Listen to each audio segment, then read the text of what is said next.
자율분류 기술서 이제 내용으로 넘어왔는데요. 사실 자율분류 기술서 안에 있는 내용은 앞에 저희가 일반 속성과 교육 속성 다 훑어봤잖아요. 그 내용들이에요. 그 내용들을 자율분류 기술서에 한 번 더 써주시는 거라서 아주 간략하게만 설명드리고 넘어갈 거예요.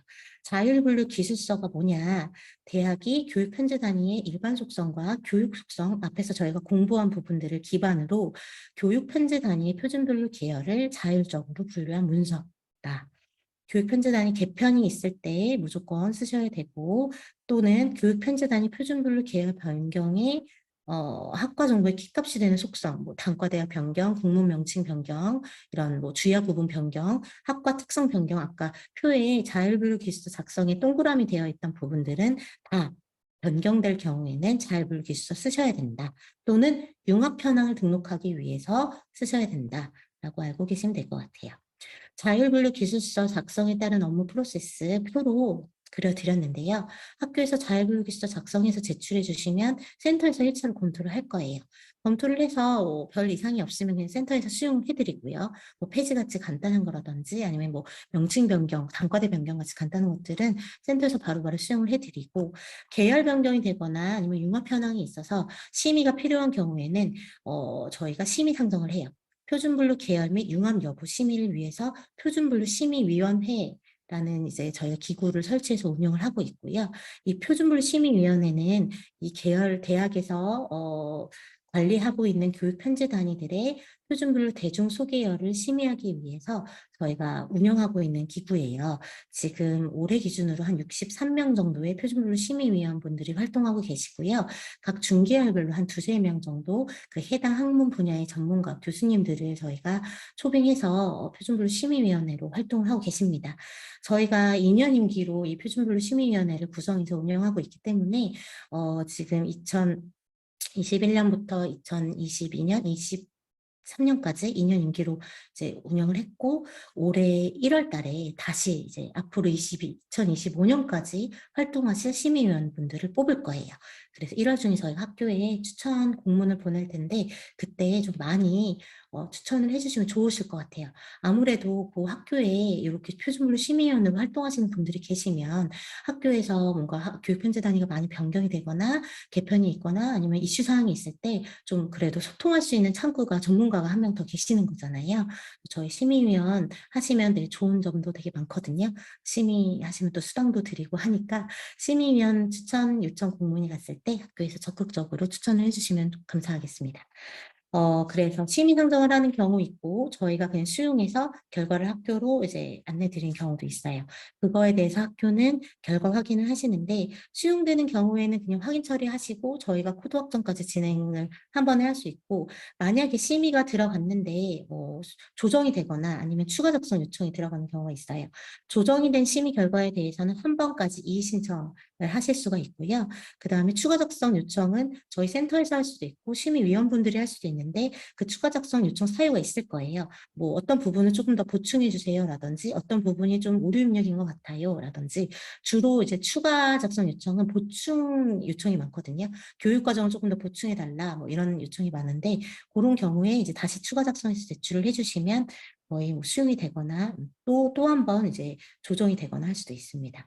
그래서 이제 이렇게 수용이 되거나 조정되거나 추가 작성 요청되는 것들에 대한 피드백이 다 끝나면 학교에서 이제 대학에서 결과 확인을 하시고, 그 확인 처리한 건에 대해서 저희가 코드 확정을 하면 비로소 하나의 학과로 이제 기능을 시작하는 거죠. 학교별 학과 코드에서도 조회가 되고요. 이런 과정을 거쳐서 우리가 자율분류기술서를 작성하고 확정이 된다라고 알고 계시면 될 것 같아요. 자율분류기술서 아래의 내용은 지금 여기서 표로 말씀드린 내용과 같으니까 넘어갈게요. 자율분류기술서 구성을 볼게요. 이 구성을 보시면 이게 여기 나와 있는 내용 컬럼 있죠? 내용 컬럼? 내용 컬럼에 있는 것들이 자율분류기술서의 시스템 탭으로 좌측에 구성이 되어 있어요. 이 순서대로 작성을 해주시면 되고요. 여기서 교육과정 부분에 지금 이수 부분 확정, 그 과목 해설 부분 추가됐다는 거, 그 다음에 개편 형태의 소재지 추가됐다는 거 말씀을 드리고요. 하나의 학과에 대해서 그 학과의 일반 속성과 교육 속성을 산출해서 우리가 결국에는 자율분류 결과에 표준분류 계열 대중소를 적게 되어 있잖아요. 우리가 쭉쭉쭉쭉 입력한 속성들에 의해서 우리는 결과적으로 이 교육 편제 단위를 표준분류 대중소 어느 분류에 넣었다라는 계열 분류의 근거를 마련하는 문서예요. 왜 문서냐? 이거를 출력해서 인쇄해서 보시면 문서의 형태예요. 그래서 자율분류 기술서는 결국에는 우리가 표준분류 계열을 이렇게 산출해내는 그 근거 작업, 근거를 이렇게 마련했다라는 걸 문서로 하나로 갖고 있는 거고, 그걸 저희한테 제출을 해서 심의를 받는 거예요. 그래서 이렇게 구성되어 있다라고 말씀드리면 될 것 같고요. 자율분류 기술서 요 개편 형태, 신설, 통합, 분리, 변경, 폐지에 따른 개편 형태가 이렇게 있고, 여기 나오는 밑에 이제 뭐 적용 시기 같은 경우에는 올해 같은 경우는 2013년도 1차로 아마 자동 입력이 될 거고요. 소재지부터 쭉쭉 지금 뒤에 부분들은 앞에 말씀드린 내용 그대로, 예시까지 그대로예요. 그래서 그대로라서 넘어가면 될 것 같고, 여기 개편 사유 부분만 저희가 자율분류기술 작성 창을 여시면 개편 사유가 가고, 신설로 요청을 해서 이제 자율분류기술을 열면 신설에 따른 뭐 학부과 전공이 신설이냐, 대학원 명칭이 변경됐냐, 대학원이 개원됐냐, 이런 것들을 선택하고 체크할 수 있게 되어 있거든요. 그거 각각의 개편 사유에 따라서 그 기타 사유까지 체크를 하시면 된다라고만 알고 계시면 될 것 같아요.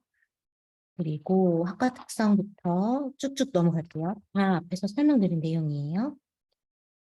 여기에서 지금 34페이지 자율분류기술서 확인서 참고 아래의 부분이에요. 확인서 언제 제출하느냐? 신설인 경우에는 무조건 제출이에요. 자율분류기술서 확인서가 뭐냐면 자율분류기술서를 다 쓰신 다음에 그거를 인쇄를 버튼을 누르시면 출력이 돼요. 그러면 가장 하단에 학과장 서명란이 있거든요. 거기에 서명을 받으셔서 그거를 스캔해서 첨부를 해서 제출해야 되는 경우가 있어요. 그거를 첨부를 안 하면 제출이 안 되는 경우가 있거든요. 어떤 경우냐면 학과가 신설된 경우 무조건이고요. 그 다음에 계열 변경이 된 경우, 표준 분류 계열이 변경이 된 경우, 개편 후에 계열 변화가 신계열 범주거나 계열 유지 플러스 신계열 범주인 경우에는 무조건 제출이에요. 근데 계열 변동 없는 그냥 변경, 뭐 통합, 그 다음에 분리, 폐지 이런 경우에는 자율분류 기술서 확인서를 반드시 첨부를 안 해주셔도 돼요. 요거는 표준분류 계열 분류 근거 자료의 신뢰도 제고를 위해서 저희가 추가로 이제 2018년부터 받기 시작했는데요. 계열이 새로 생기거나 아니면은 계열이 변경되었을 경우에는 이거를 학과에서 확인을 반드시 받았을 거잖아요. 그거에 대한 근거 자료를 받고 있는 거예요. 그래서 요거 부분 설명을 해드리고요. 자율분류 근거는 한번 설명을 드릴게요.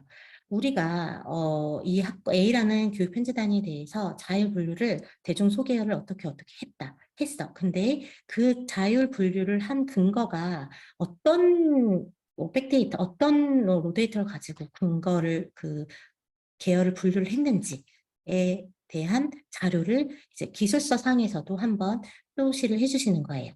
그래서 자율분류 근거는 크게 사전적과 사후적으로 나뉘고 해당 없음도 있는데요. 사전적 자율분류 근거로 선택을 해주시는 경우는 어떤 부분이냐면 교육 목표나 교육 과정, 진로 취업 분야 등의 교육 편제 단위의 내용이 사전에 확정돼서 운영되는 교육 편제 단위. 그러니까 학생이 입학하기 전에 입학해서 이제 그 교육 편제 단위에 들어오기 전에 다 그런 것들이 정해지는 경우. 대부분은 사실은 이런 경우죠. 근데 일부 학과의 경우에 이런 교육 목표나 과정이나 진로 취업 분야 같은 게 교육 수요자의 선택에 따라서 사후에 확정되는 경우도 있어요. 그런 단과대학이나 학부나 계열 등의 교육 편제 단위는 자율분류 근거를 사후적으로 선택하시면 돼요. 해당 없음은 뭐 예를 들어서 명칭만 변경되고 단과대학 명만 변경되고 이런 부분, 주야간 구분만 변경되고 이런 부분에는 사실 뭐 해당 없음으로 해서 자율분류 결과도 바뀌지 않았을 거잖아요. 자율분류 결과에 계열 변경이 수반되지 않는 교육 편제 단위에는 해당 없음으로 해서 입력을 해주시면 됩니다. 자율분류 근거에 대해서 사전 사후적 해당 없음이 어떤 경우에 해당하는지를 안내를 드렸고요. 거기에 대해서 예시가 뒤에 나와 있으니까 선생님들이 이거 보시면서 입력을 하시면 될 것 같습니다. 그리고 융합정보도 아까 앞에서 말씀드린 내용과 거의 동일하기 때문에 넘어가도록 할게요.